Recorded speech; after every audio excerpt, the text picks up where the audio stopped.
Pauline. Je réalise des entretiens individuels une fois par an. Est-ce que tu aurais quelques petits conseils à me donner?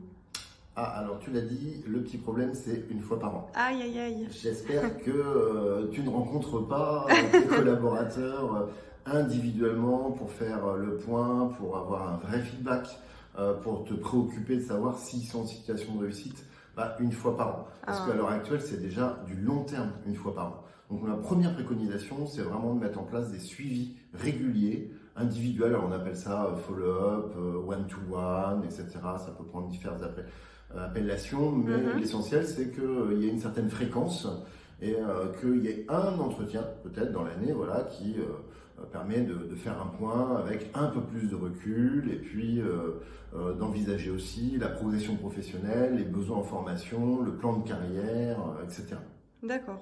Et est-ce que l'entretien individuel est le moment idéal pour, par exemple, demander une prime ou une augmentation ou ce genre de choses? Alors, c'est parfois le cas. C'est pas non plus une bonne pratique, hein. L'idéal, c'est vraiment que cette discussion-là sur les conditions salariales, elle ait lieu dans un entretien bien distinct du premier. Sinon, ça crée un D'accord. premier biais. Le premier biais, c'est que on va entrer dans une espèce de négociation.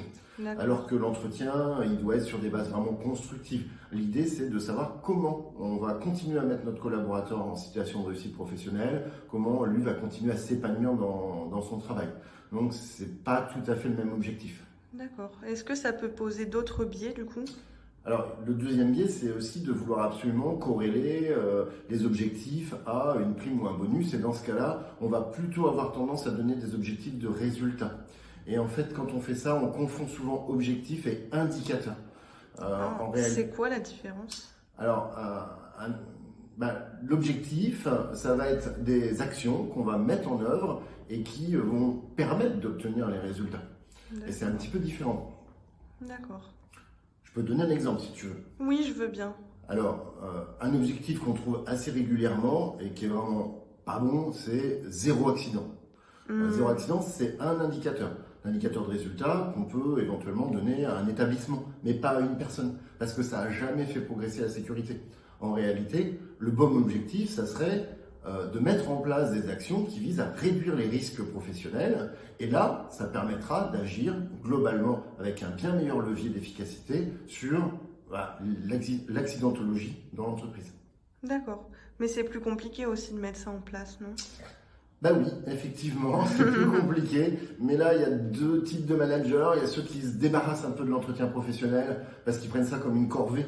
Et dans ce cas-là, c'est vrai que c'est plus rapide de mettre un objectif commun à tout le monde. Hmm, Et puis, il y a ceux qui vont prendre un vrai temps pour le préparer soigneusement et pour lequel ça va être un vrai investissement avec le ouais. collaborateur et qui en assureront ensuite le suivi pendant toute l'année. Mais Ok. effectivement, c'est deux pratiques très différentes. C'est super important alors.